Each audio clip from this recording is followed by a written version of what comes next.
brother. Fucking round two, mate. We're in. Big Here we questions, go. though. Big questions. Why do you do what you do? We're gonna go back into it. Although we've All missed right. out a bit of shit talk on Lockie, though. I'm a bit upset, but it's all right. We Yeah, love well, him. I can circle back to that if you like.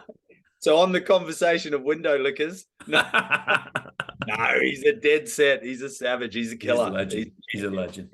Love him. Mate, great question. I love, like I was saying before, I love that the quality of your life is determined by the quality of the questions that we ask, and that's a great question. Big question, but to answer it the best I can, I think the overall reason why I do what I do is I think as a younger man, like a lot of people, just made a shitload, an abundance of bad decisions and bad choices. And that contrast and basically going up the wrong pathway enthusiastically with passion. So I used to I used to tip a few in with gay abandon. I'd rip in. So alcohol was I had a real problematic relationship with drinking. And I mean, couple that with being lazy and bad diet. Yeah, it just led me down the wrong pathway. And I think I got up to about 116 kilos, I think, dripping wet. And I'm fucking not tall either. So I was like a perfect circle, to be honest. Just this little brown beige bubble of deliciousness. So yeah, it was really bad. It was really bad. So I suppose that contrast and that painful experience, that miserable experience, is what led me, was probably the catalyst, to be honest. Mm. Mm. And now you do so much, mate. Yeah, probably a bit too fucking much, to be honest. How'd you juggle Um, it all? yeah, it's a really good question. I think, yeah, another great question. I think I do the best that I can with how I understand, and I think other people too that addicts, alcoholics, things like that. If they can get off the gear and get off the sauce, they can actually be, in my experience, like fucking incredible. Like they're very talented, and to be honest, anybody Yeah. that can drink 852 fucking pints a night and make a dick of themselves and live through that, you can fucking do anything. And I think channeling that weird superpower in a productive and positive way has given me the fundamentals to do what I do. Mm. So I think, yeah, using what initially was a chink in my armor and something that I'd view as a negative thing has actually turned out to be a bit of a superpower and a reservoir of energy to do the good stuff. Yeah, man, it's shifting that mindset approach to yourself, right? And Yeah. it really is like that obsession, but it is, foundationally, it is an obsessive trait, right? Are you being addictive to something? It's like, oh no, I gotta go do it continuously. It's like, yeah, that can Yes. also be good. You can learn a lot from that. But you made a great point of you got to get off the sauce first. You Sometimes got it. Yeah. Yeah. you're not you're not being a productive drunk, mate. Like that just means you're an Oh my God. unproductive sober person. You Oh know? my God. Yeah, it's well said. It's like that saying, the journey of 1,000 miles still it begins with a single step. Yeah. And I'm not sure everybody gets that. It's still a fucking 1,000 miles. So when you're getting off the source, like a one little step at a time Yeah. is especially for people that have that problematic addiction and obsession with whatever it is, Yeah. snorting lines, some dirty public toilet, or smoking weed, or drinking 7,000 schooners. It's a process. It certainly was for me. Yeah, man. You got to ask yourself as well, like, what are you hiding from? Why are you Yeah. doing that? Because it's just a numbing and a coping mechanism, right? And a lot of the time, people are running away from themselves, especially like young blokes as well, right? Because it's like, well, we've got this kind of meat sack that we're attached to, right? And then we've also got these feelings that, like, ooh, girly, that we're just told, like, oh, what the fuck is this? Like, the only emotion I'm allowed is two things, like, well, three things: happy, horny, and aggressive. Yeah. That's all Yeah. these Yeah. young lads allowed to do, right? And then you're like, well, That's then right. you've got all the other stuff that gets involved, and you're super confused, and then you're growing up, and then it's like, well, what's my purpose? Where's my place in society? Yeah. Where's my place in the world? It gets fucking weird, right? And it's like, Oh yeah, man. well, if I just smash down this bottle and then smash down 5 more, I'm going to feel a lot better, and I don't have to answer those questions that I have for myself. Right. So Yeah. then it goes back to, what the fuck are you hiding?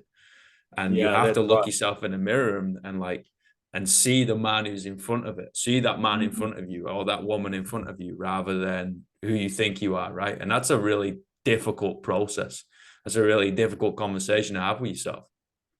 Mate, it's huge. It's funny when you were talking about that's such a great analogy of blokes like horny, fucking aggressive, and it's like within the bottom lips quivering for some reason. What the fuck is that? Like, what the fuck? Little fucking what the fuck? Yeah, it's fuck. No They one knows freak my out, life. man. Yeah. Yeah, of course. It's The, like, no, please. yeah.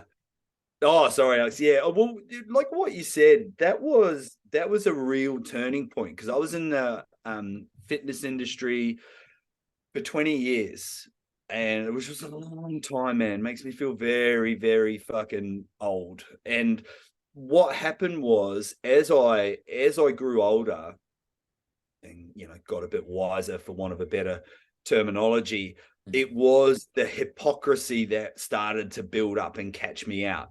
So when you talked about looking at the man in the mirror, I'll be brushing my teeth in the morning and fucking doing my thing, nice dim light, naked, just a bit of background music, brushing my teeth.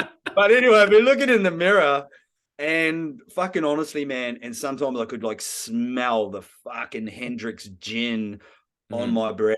And I'm going into the gym in the morning to paint a bit of context and go into coach like a 5 a.m. class, tell everybody how to suck eggs, fucking eat chicken and broccoli and a few almonds, and let's do some power snatches and some fucking pull-ups. And there I am 6 hours ago, shoulder deep gin and tonic and God knows fucking what else, but telling everybody else to suck eggs.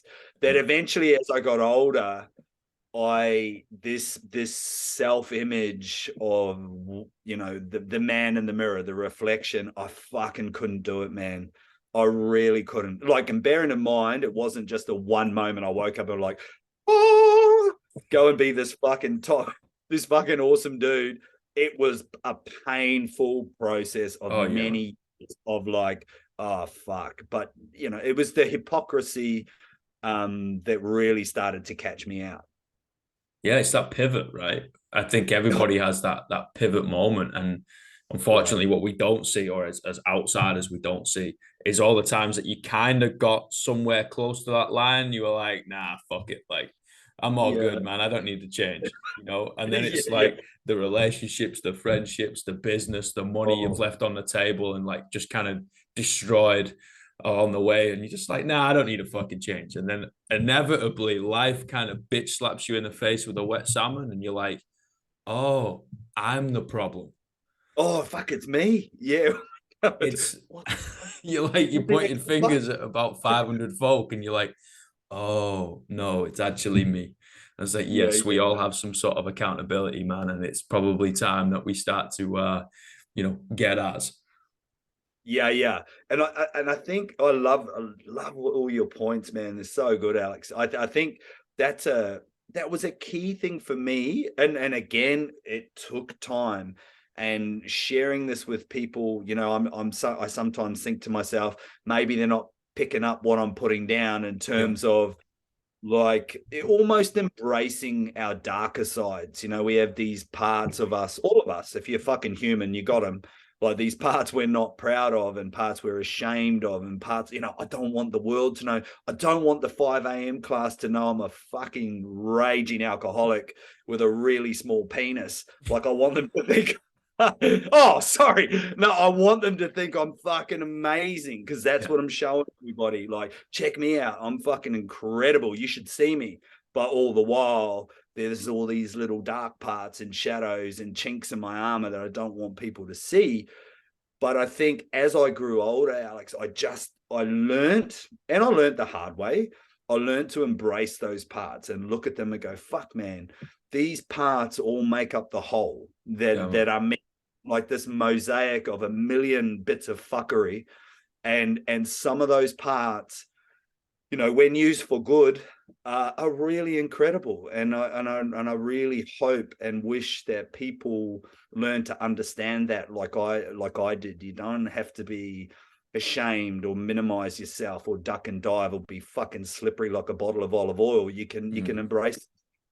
I did, and you know, yeah, it seems to work that so far. For sure, man. I think it's strange, like how we try and paint this perfect perception of ourselves, right? But it's like, well, we're human, right? And we're alive, right? So we are flawed by nature. We have this thing in our DNA, which means we decay, which means we age, and we are eventually gonna fucking die, which means we're not perfect, right? So it's like, well, why are we trying to create this beautiful character where it's like they never do anything wrong? So I don't know about you, man, but if I go to the movies, right, I pay fucking 10, $15 to go to the pictures, and I sit and it goes, once upon a time, there was a guy, he lived a happy life, full stop. I'd be like, I want my fucking money back, mate. Like, where's the redemption arc? Yeah, where's the shit that went down? Where was this weird like character that comes in? I'd be like, no. Like, I want to go see a full story. I was like, that's all we're doing. It just takes a little bit longer, right? And we're the main character in the story. And I think, I think it's a really fascinating, interesting, and necessary point for everybody to understand that they have the light and the dark, right? The yin and the yang. The East have been talking about it for fucking years, you know, the heads of the tails of the coin or whatever, you know, because I really do believe that like heaven and hell is just a representation within stories of the extremes of ourselves. I think heaven and hell is basically within us. You know, we can be this kind of cunt of a fella or of a female and be this devil-like creature, and then also go over and be this complete divine, oh, everything's beautiful and happy. And it's like, that spectrum along that's called life, bitch, and we're on it. And we're just going to be pendulating between the two of them, right? Oh, very true, man. It's so very true. And we're trying to run away from it, man. You know, I don't get it. Well, therein lies, you know, part. And again, I think with human beings, it's never black and white. I love those fuckers too, the black and white people. It's like, fuck, are you human, man? This is all gray and technicolor, bro. This is like many colors. This is abstract as all fuck. So yeah, but going back to, you know, what are you running from? What are you hiding from? You know, in general, and that's it, man. We're like, that was it for me, running away from these darker parts. The pendulum swung that way, and it's like, fuck. You know, I don't want anybody to think bad of me. I want everybody to fucking love me. I'm semi-decent looking, slightly charismatic. Fucking get involved. Yeah. I don't want them to know that I'm a fucking lunatic and do all this other dumb shit. But yeah, man, I think when we allow that stuff to integrate and embrace it, things start to change. When we get in line and congruent with the human side of us, and all our, apparently, fuck, I found out, I did a course not that long ago with a guy, Dr. John DeMartini, and he figured out we got 4,090 something attributes, human beings, and we are all of them all of the time. 4,000 and fucking fuck. I can't even count to 49, let alone 4,090 something. Human attributes from, all of them. Happiness, joy, lying, cheating, fucking, you know, integrity, all these attributes and traits, 4,090 something. It's crazy. All you need is 2 words, fucking legend. Yeah, that's right. 4,095 to go. Yeah. That's crazy. It's crazy. Just knowing that alone gives me some kind of comfort.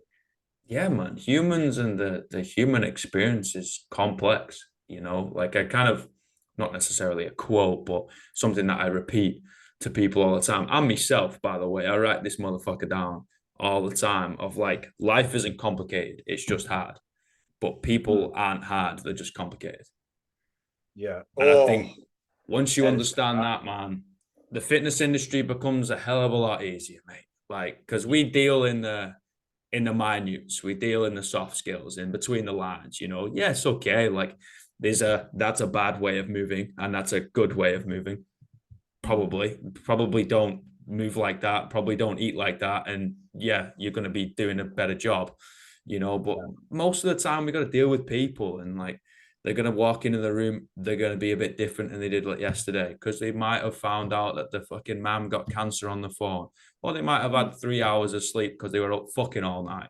Whatever. It could be anything along those spectrums, right? Someone could come in having a great day. Someone could have a shit day. You could have a great day. You could have a shit day. And it's this ever-changing organic game of chess that the only thing we know is the board. And then the pieces come in that are different. The rules are different. You're just like, holy shit, what the fuck is going on today? Like, how are we supposed to help these individuals in 60 minutes? I was like, well, figure it out. Yeah. Just grab a broomstick, start warming up for the snatch. Man. That's all you need. Do some Passovers. Okay, grab a bar. You got 15 minutes. Lift something heavy. How do I do it? I don't care. Put it above your head. But I'll tell you now, life is fucking hard, but doing some Ollie lifting is going to make shit a bit better for you, man. Trust me. Yeah, I think, and something I've learned in my time in the fitness industry, and I don't know who said it. I have heard it somewhere, but it's like the best athletes, the best, businessmen, the leaders, the people, the high performers, and whatever they're doing, they don't get fucking bored with the basics. It's like they do the basics the best, and that, after 2 decades of bending and stretching and doing fucking toes to bar and running around like a fucking idiot, that if I could chuck it all in a nice little box and chuck a little bow on it and say, here, man, this is the gift, go and do this. It's that. Like it's don't get bored with the basics. Get some fucking sleep. Drink some water. Some fucking filtered water. Be that. Hey, I want some sponsorship money out of that shit. Yeah. And rightly so, bro. You're doing a great job. They ain't getting a shout out. Yeah. You can get some free bottles, mate. I'll send them over. Yeah, look after him. He's a good man. Look after him. Yeah, like manage your stress, whatever that looks like. Eat some real food.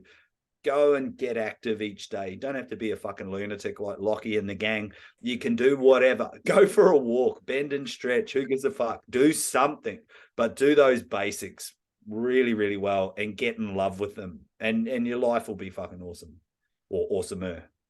100%, mate. I remember like it was like fucking 10 years ago. It was like 2 weeks ago. Right. But me and my memory is a bloody different story. But like 2 weeks ago, I had this conversation with a member in the gym. Good friend, good lad, good Tongan fella, right? Fucking worth his weight in gold. Love this bloke. He comes to me, he goes, Alex. I was like, yeah, man. He goes, supplements. I was like, yeah. He goes, what should I be taking? I was like, you should be fucking in the gym 3 times a week at least. He goes, yeah, but what about supplements? I was like, brother, you're averaging not even 1 session a week. It's like 1.5 sessions every 2 weeks you're getting in, mate.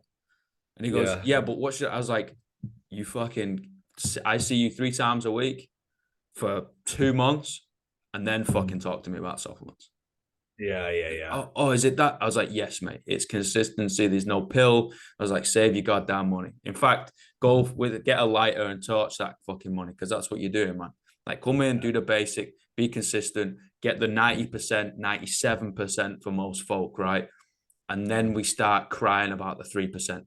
Maybe you turn around and be like, actually, I'm pretty sweet where I'm at. I'm on a trajectory that works for my lifestyle. I'm pretty sweet with where I'm at. I don't really need much else, and it's like, great. That's you sorted. Maybe we're going to keep you out of the hospital bed a little bit longer. Maybe we're going to push away like decrepitude, that little bit longer. Fantastic. Piss off and go enjoy your life because I've got somebody else who's crying about not being able to move. Like I think the whole mindset of like we're in competition with each other because we're in the same industry, right? Is bizarre. I was like, I'm not taking any clients away from you. You're not taking any clients away from me.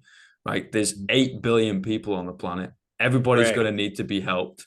We got the internet where we can connect with people fucking wherever they are. You know, Yeah. there is no competition anymore. It's collaboration.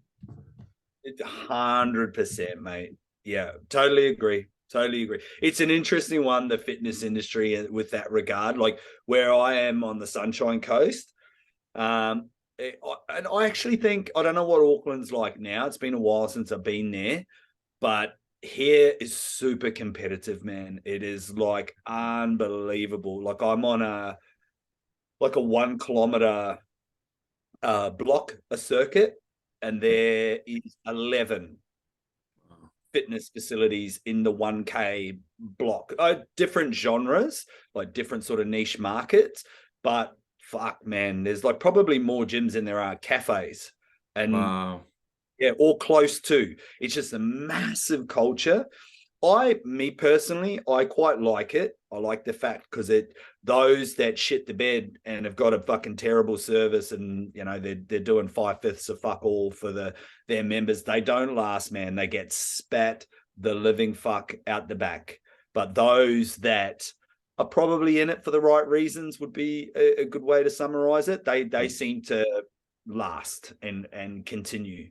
But yeah, fiercely competitive. And I'm with you, mate. I'm at the stage now where, yeah, I don't get. I mean, I don't work in the fitness industry anymore, but I still own the gym and blah blah blah. But I don't get too upset when people move on. Like once I have a chat to them and I know it's not they're super dissatisfied because someone's done something fucking wrong or something like that. But if it's just that sometimes people just like, man, I want to go and try that and see what that's like, and I don't have a problem with it. Like, yeah, I really believe in what you're saying. It's this collaboration, kind of overall community type thing, which I think is good. I Yeah, don't think it's a man. bad.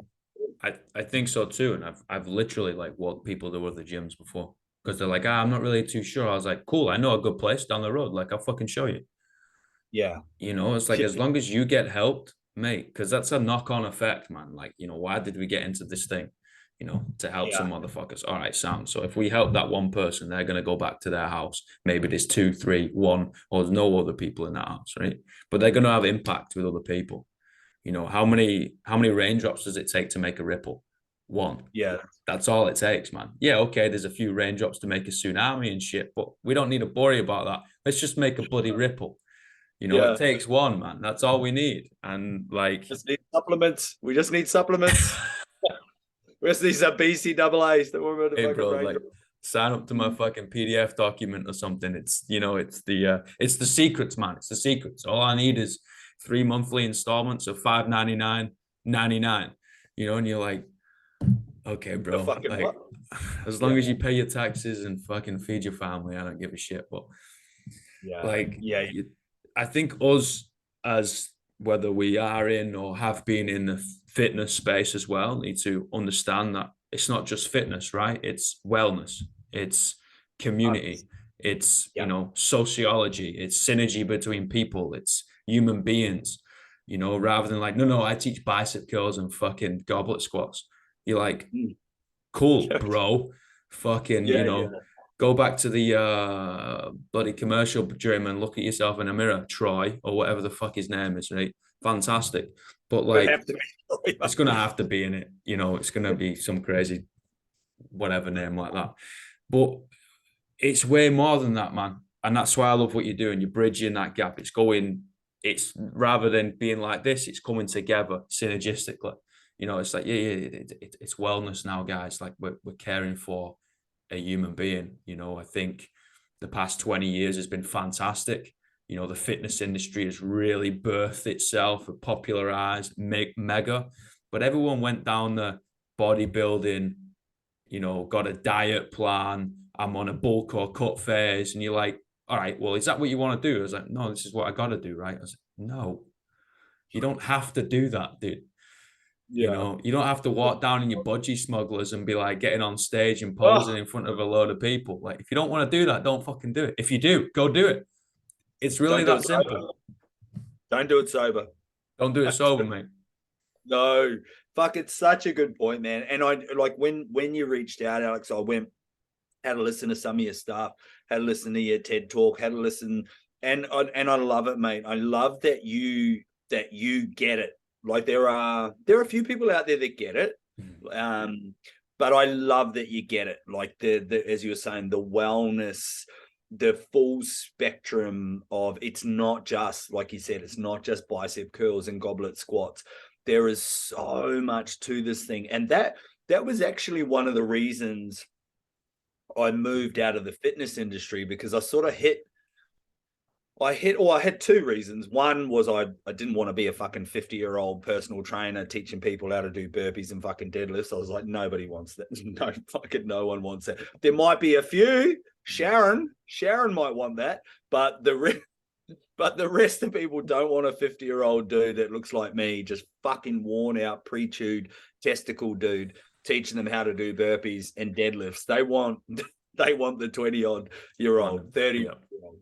So that was one reason. And then the other reason was I kept hitting, and over my whole career, I kept bumping up against similar problems. And I realized in a really short summary that a lot of it had to do with people's mindsets, with, these mental blocks, with their thinking getting in the way. And, I do the best fucking nutrition plans in the world. We've got the great facility with fucking awesome coaches, and we're cranking the music and we're supporting people. And somehow, some way, people kept shitting the bed anyway.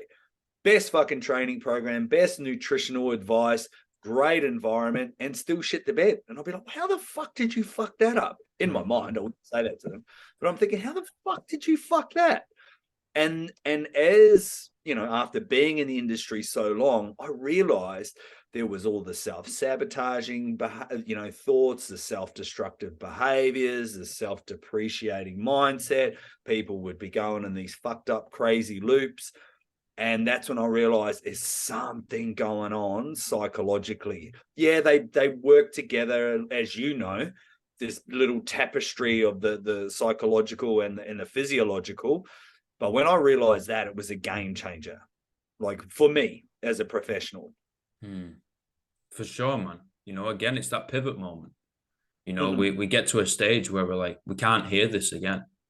You got to a stage where you couldn't see someone fuck it up again, because you're like, well, you've plowed in so much time, effort, energy, money, and everybody else has, to create the best environment that you can for these folk, and then get to know them on a personal level, scale as appropriately, whether it's in the gym or whether it's what you're saying in a way that you're saying it, fucking connect with this individual, and they still fuck it up, right? And you're just like, so sometimes you can lead that horse to water, baby, but you can't make that motherfucker drink.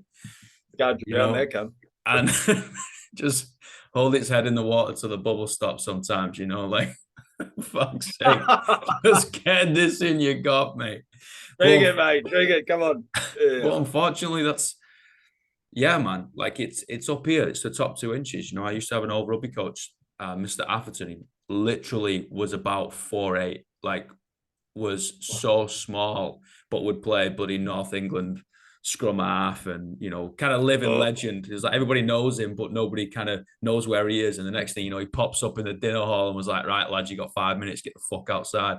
You're like, but he would always say, it's the top 2 inches, it's the mindset, and I mean, my pivot moment was I couldn't hear any more members improve physically, right, and still come to me and be like, oh, I nearly killed myself on the weekend. Yeah. And you're just like, how the fuck are we failing yous? Like, how are we fucking failing?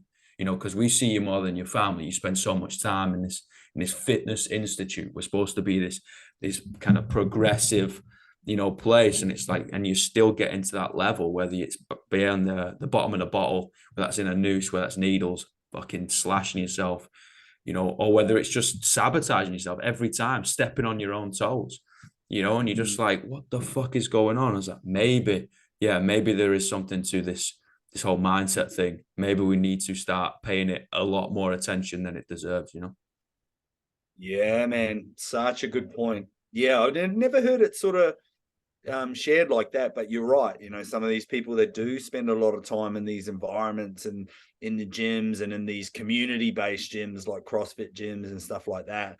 And yeah, you're right. They probably do spend more time there than anywhere else. So it's sort of, well, here's these little, where's the holes, these leaks that are springing, and yeah, a lot of the time, and in fact, I'd probably argue almost all of the time, it's what's going on in between the ears.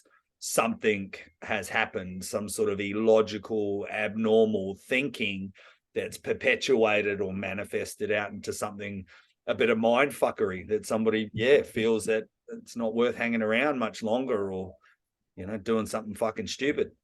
1000%, mate. You know, Yeah. like we need to, I think we need to acknowledge, I think more of us need to acknowledge, you know, you and I are already there, but I think more of us in this space need to acknowledge that that is a linear progression. You know, over time, they are going to get there, man. You know, it's like we can keep failing them and keep failing them, keep failing them. And the next thing you know, they drop off a cliff and you're like, oh, it was tragic. I was like, no, bitch, that's peaceful. The tragedy is the fucking 30 years that we like didn't help them. You know, all it takes is like something, getting to know them, working on the mindset, asking how their family's doing, something along those lines, right? And that's why I got every admiration possible for what you're doing, mate. Hats off. It's a rough job, and it's cool as fuck to see, mate. Thank you very much, brother. Yeah, no, I love it, man. I love, like, as you understand, I'm sure your listeners understand, human beings, we are complex creatures. Like, there's an enormous level of complexity in how we think and what we do. And I often think, I used to do this, and Lockie may or may not agree, but I used to do this with my coaching. I'd grab something that was high technicality, because this is how I was taught, high technicality, and I'd fucking water that thing right fucking down. So it was nice and simple for my peanut brain. And if I could get it, anybody could get it. And but I did the same in the mental performance world to get these highly complex, you know, illogical, abnormal thinking and all this type of stuff, and really simplify it. And at its sort of fundamental level, supporting people to understand, well, there's only like a very, very small handful of things we can control. One of those, probably one of the most important, being perception. So you get to decide what you make things mean. Like, this can contribute to what you're doing, or this can contaminate. This can be a clusterfuck, or this can be fucking an extravaganza. It's like, whatever the fuck you want to decide that this event or feeling, you get to decide what this means. So, like, obviously easier said than done, because we are complex, but that's something I really pride myself in, is grabbing a very, very ambiguous world, you know, the whole psychological world, and making it really fucking simple for people to understand. And sometimes, man, that you know, has that ripple effect. That's the little raindrop that fucking ripples out, and when people get it, fucking everything changes. Like, everything. 100%, cool. Like, I'm reading at the moment, I'm like probably just over halfway of Man's Search for Meaning. Oh, Viktor Frankl. Yeah, man, I've been meaning to give this one a bash for a fucking long time, and I finally sat my ass down and been like, right, get your eyes on these pages, right? And it's fantastic, mate. You know, the meaning of suffering. Given the book. Honestly, Manchester Styles. The thing is, I'm dyslexic as a motherfucker, mate. So if I'm not completely into this book, like, I'm tripping over words, I'm seeing stuff that's not there, I'm like missing stuff. I'm like, what? Like, I've got to spell it out like I'm in primary school, like it's fucking bad, mate.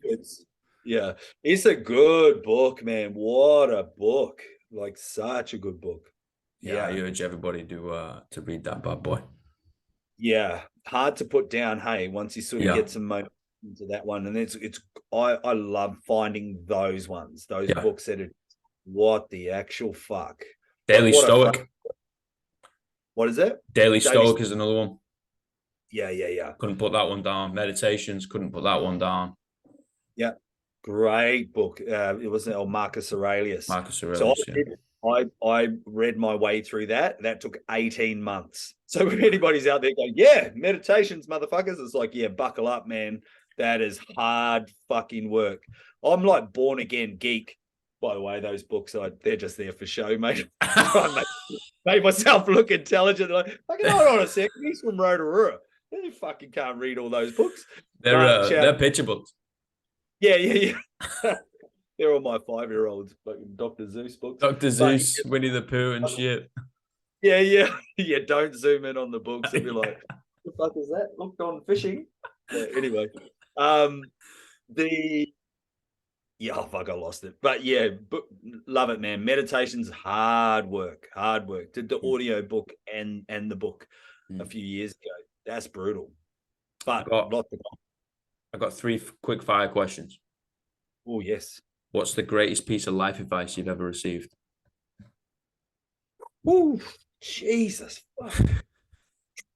Quick fire. Jamie's like 12 minutes fucking licking the windows trying to come up with something. Best piece of advice. Best piece of advice. Thinking.